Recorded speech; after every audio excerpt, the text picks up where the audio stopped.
High বন্ধুরা, আজকে আমাদের একটা আত্মীয়ের বিয়ে, তাই আমরা আজকে বিয়ে বাড়িতে যাওয়ার জন্য রেডি হলাম।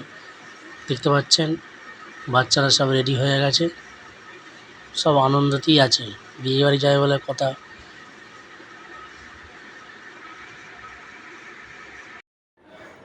আনিসুর, কোথায় যাচ্ছ আজকে? বিয়ে বাড়ি যাচ্ছি। মুজাহিদ, কোথায় যাচ্ছ? বিয়ে বাড়ি। আনিসুর, বিয়ে বাড়ি গিয়ে কি খাবে? পকোড়া খাবে?